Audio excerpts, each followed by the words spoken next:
नमस्कार। स्वागत है आपका आपके ही अपने YouTube चैनल संस्कृतानुराग पर। छात्रों, आज हम लोग JCERT द्वारा संचालित 7वीं कक्षा की संस्कृत की पाठ्य पुस्तक सुभाषिका द्वितीयो भागः के चतुर्दशः पाठः योगो भवति दुःखः का अध्ययन करेंगे। तो आइए अब मैं आज के पाठ का अध्यापन कार्य प्रारंभ करता हूँ। चतुर्दशः पाठः योगो भवति दुःखः। 14वां पाठ योग कष्ट को हरण करने वाला होता है। युक्ताहार विहारस्य युक्त चेष्टस्य कर्मसु युक्त स्वप्न अवबोधस्य योगो भवति दुःखः। इस श्लोक का अर्थ है युक्ताहार विहारस्य, युक्त आहार विहारस्य अर्थात उचित भोजन एवं दिनचर्या रखने वाला। युक्त चेष्टस्य कर्मसु उचित व्यवहार रखने वाला।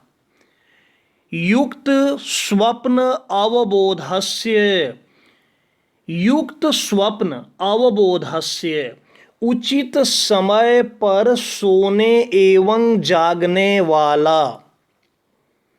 जो व्यक्ति अपनी दिनचर्या में सही भोजन लेता है, उचित भोजन का प्रयोग करता है, उचित व्यवहार करता है, सही समय पर या उचित समय पर सोता एवं जागता है, ऐसे लोगों के लिए योग कष्ट को हरण करने वाला होता है। अर्थात ऐसे लोगों के लिए योग कष्ट हरण करने वाला होता है। दुःखः, देखिए, स्वस्थ शरीरे एव स्वस्थ मनसः निवासः भवति। स्वस्थ शरीर में ही स्वस्थ मन का निवास होता है। अतएव अस्माकं परमं कर्तव्यम अस्ति यत् वयं स्वस्थाः भवेम। इसलिए हमारा परम कर्तव्य है कि हम लोग स्वस्थ हों। स्वस्थ जीवनस्य कृते संतुलित भोजनम आवश्यकम अस्ति। स्वस्थ जीवन के लिए संतुलित भोजन, बैलेंस डाइट आवश्यक है। संतुलित भोजन मतलब जो निर्धारित किया गया है, उचित मात्रा में सब कुछ लेना, भोजन में सब कुछ होना चाहिए, फल इत्यादि, प्रोटीन, कार्बोहाइड्रेट, वसा वगैरह सब की जो उचित निर्धारित मात्रा है वह होना आवश्यक है। अस्माकं भोजनाय नियमो अस्ति। हमारे भोजन के लिए नियम है। क्या नियम है? हित भुक, मित भुक, ऋत भुक च। हमारे भोजन के लिए जो ऋषियों ने जो नियम निर्धारित किया है वह है हित भुक, मित भुक और ऋत भुक। ये हित भुक, मित भुक और ऋत भुक क्या है, इसके बारे में आइए विस्तार से जानते हैं। हित भुक इत्यस्य अभिप्रायः भोजनम हितकरम भवेत्।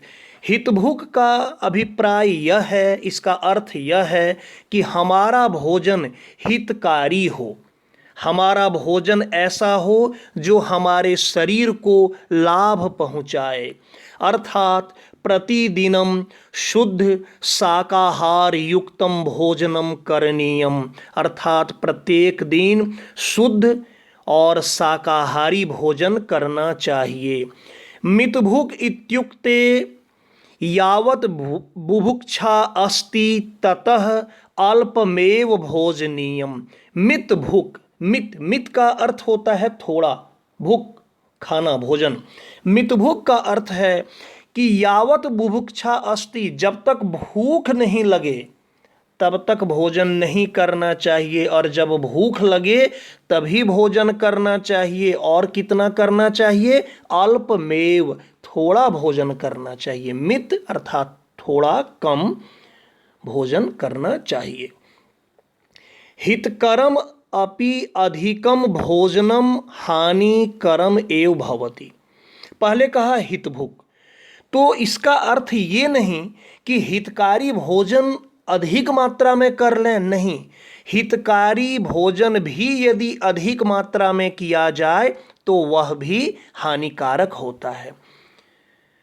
यस्मिन् ऋतौ यत् फलम भोजनम वा स्वास्थ्यकरम तदेव भक्ष्यम इति ऋतभुक। अब आइए ऋतभुक किसे कहते हैं। तो जिस ऋतु में जो फल या भोजन स्वास्थ्यकर हो वही खाना चाहिए, और उसे कहते हैं ऋतभुक। अर्थात सीजनल फ्रूट्स या सीजनल जो वेजिटेबल्स है, जो भी भोजन है, मतलब कि जिस ऋतु का समय है, जो ऋतु अभी चल रहा है, उस ऋतु के अनुकूल जो फल है, जो सब्जी है, उसे खाना चाहिए। अन्यथा हितकरम उचितम अपि भोजनम अनिष्टकरम एव। अन्यथा हितकर और उचित भोजन भी अनिष्टकारी होता है।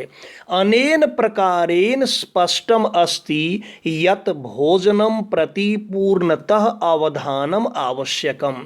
इससे या इस प्रकार से यह स्पष्ट है कि भोजन के प्रति पूर्णतः ध्यान दिया जाना आवश्यक है। भोजन के प्रति पूर्णतः ध्यान जरूरी है। ऐसा नहीं कि जब जो मन आए, जितना मन आए खा लें, नहीं। जो बताया गया है, हितभुक, मितभुक और ऋतभुक, इन तीनों का ध्यान रखते हुए हितकारी भोजन कीजिए, कम कीजिए, और समय के अनुकूल जो ऋतु है उस ऋतु के अनुकूल भोजन करना चाहिए। अस्माकम आचरणम अपि शुद्धम भवेत्। कहता है कि हमारा आचरण भी शुद्ध होना चाहिए। आचारहीनाः समाजे कदापि सम्माननीयाः न भवन्ति।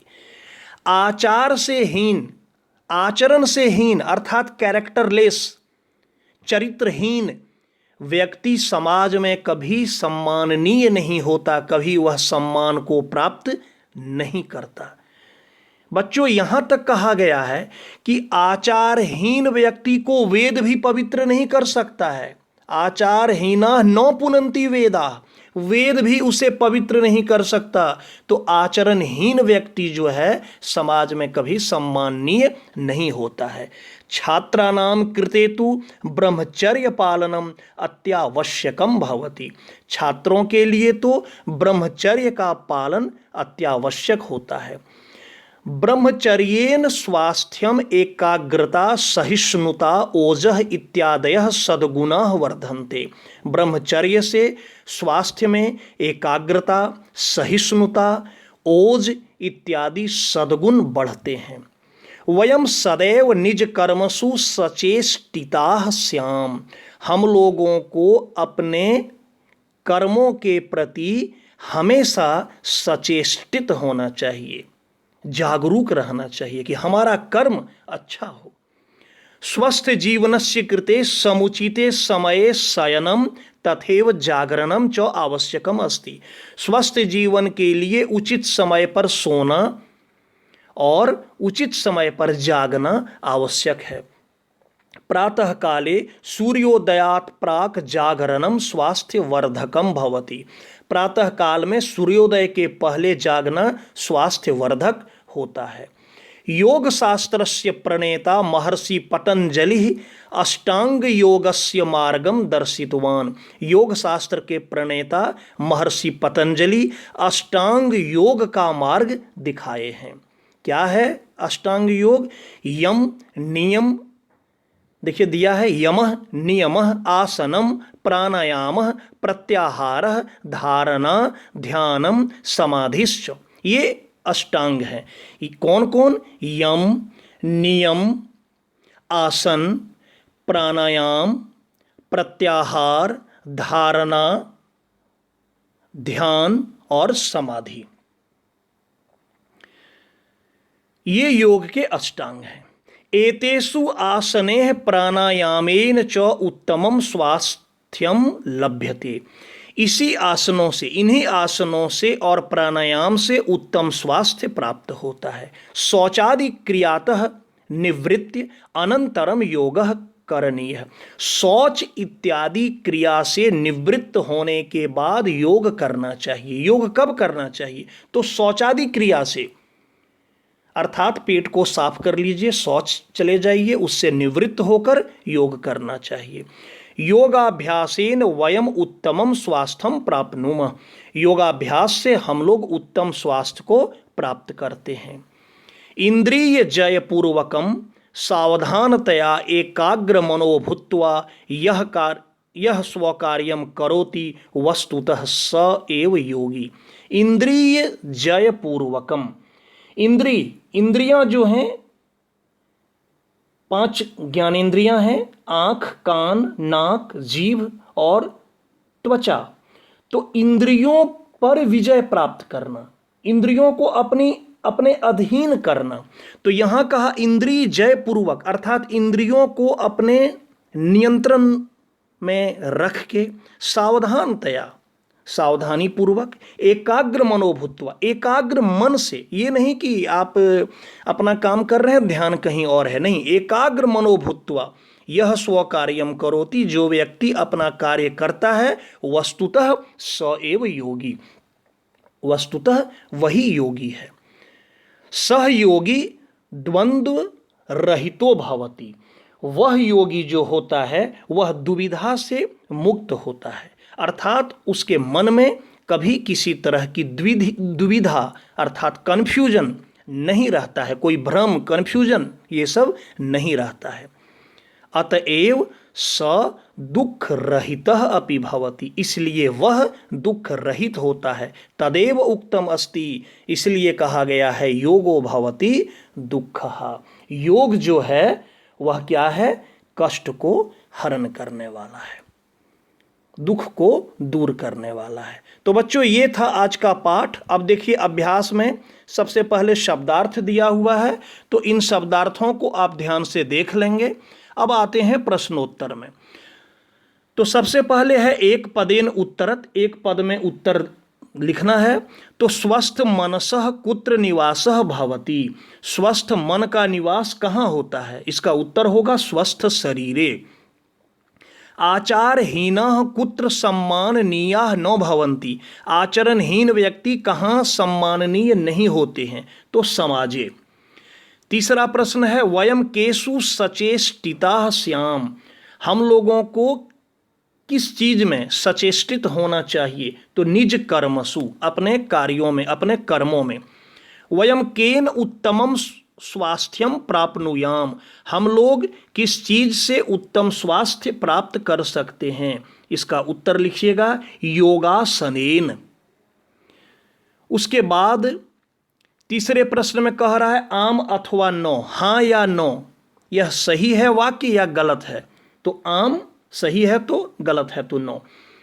स्वस्थ शरीरे एव स्वस्थ मनसः निवासः भवति। यह सही है कि स्वस्थ शरीर में ही स्वस्थ मन का निवास होता है, तो इसमें हो जाएगा आम। प्रतिदिनम मांसाहार युक्तम भोजनम करणीयम। प्रतिदिन मांसाहार युक्त भोजन करना चाहिए, यह गलत है तो होगा नो। यावत बुभुक्षा अस्ति तथा अधिकम खादितव्यम, कि जब भूख लगे तो अधिक खाना चाहिए, यह भी गलत है तो नो हो जाएगा। अस्माकम आचरणम शुद्धम भवेत। हमारा आचरण शुद्ध होना चाहिए, यह सही है तो आम। और प्रातः काले योग करणीय, प्रातः काल को योग करना चाहिए, सुबह योग करना चाहिए, यह सही है तो आम। चौथे प्रश्न में कह रहा है विभक्ति और वचन लिखने। तो स्वस्था प्रथमा बहुवचन, निवासः प्रथमा एक वचन, कर्मसु सप्तमी बहुवचन, शरीरे सप्तमी एक वचन, छात्रानाम षष्ठी बहुवचन, सूर्योदयात पंचमी एक वचन, प्राणायामेन तृतीया एक वचन, जीवनस्य षष्ठी एक वचन, योगः प्रथमा एक वचन। आगे बढ़ते हैं। पूर्ण वाक्येन उत्तरम लिखत। 5वें प्रश्न में योगी कीदृशः भवति, इसका उत्तर लिखिएगा योगी द्वंद्व रहितो भवति। दूसरा, योगः कदा करणीयः, योग कब करना चाहिए, तो इसका उत्तर लिखिएगा शौचादि क्रियातः निवृत्ति। अभी मैंने कुछ देर पहले बताया था कि शौच आदि क्रिया से निवृत्त होकर, तो शौचादि क्रियातः निवृत्ति योगः करणीयः।